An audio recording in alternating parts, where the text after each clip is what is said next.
na tuna respect watu wote, wakazi wote wanaokaa Kajiado, na tunawapenda. Your Excellency, sisi tumekuthamini, tumekupenda kama jamii ya Maa Kajiado hapa, na wale ambao wanakuita mkabila, sisi tunakuita wewe ni shujaa. Kwa sababu Kenya hatujapata mtu amesimama na Wakenya kama wewe. Wengi wameenda hata kutolewa na kupewa nafasi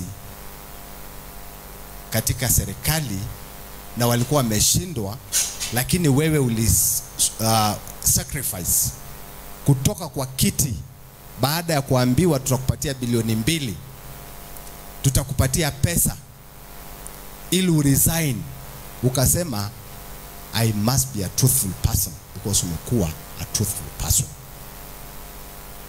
Hawa Wakenya si wajinga. Tumeambiwa hapo wakati tulipokuwa kwa siasa, Wakenya si wajinga, na bado si wajinga. Hii mambo ya kuambiwa ya kwamba tutatenga familia moja ama jamii moja, kwa sababu mtu anasema nataka kusikiza ground, nataka kusikiza ground. Juzi tulipo ndugu yetu Raila Odinga alipotoka Addis Ababa, alishuka Mombasa, akaambiwa shika ile karatasi usign the agreement MOU. Alisema wacha niende nisikize nini ground.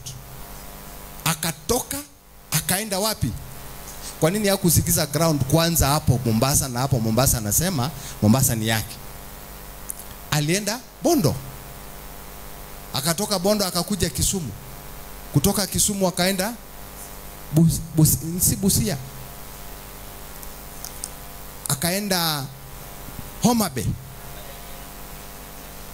So now mheshimiwa anasema kwenda Nyeri, akaenda the 4 counties ya Nyanza. Kwa nini alianza hapo? Hapo ndio nini? Nyumbani. Nani ana nyumbani? Hata mimi niko na nyumbani hapa. Na ndio sababu nilisikiza ni nini watu wa Kajiado wanasema. Watu wa Kajiado wakasema usipige no, na nikapiga no. Na sikuwa na mtu nimeconsult hawa watu wa Kajiado.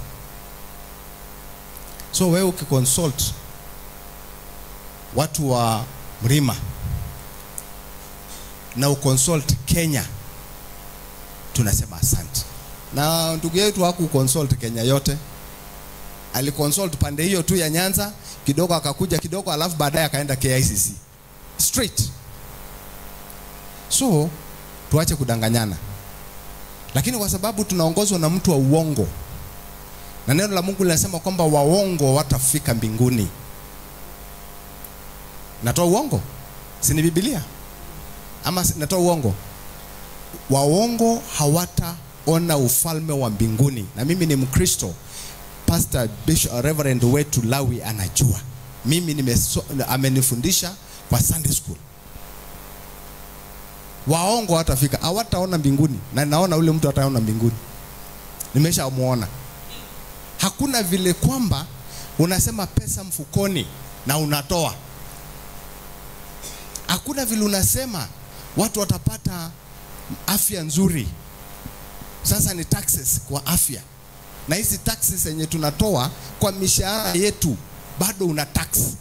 Na mtu mwingine wa ngambo wa nje anachukua 2.5%. Jameni, ni muongo hajabu. Rais Ruto, tunakuambia sisi hatuko na wewe.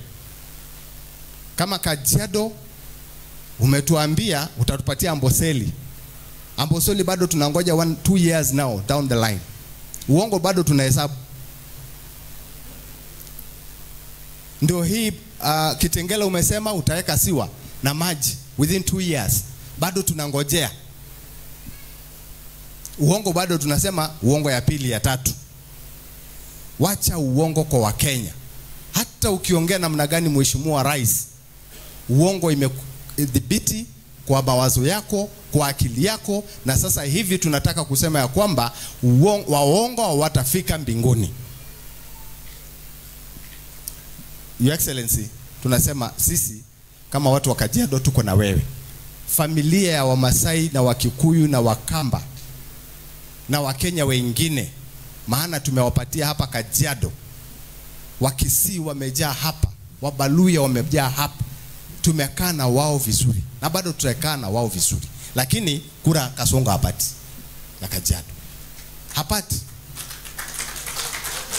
Wacha atafute kwingine, kwa sababu tumechoka kudanganywa. Ama namna gani wa Kenya?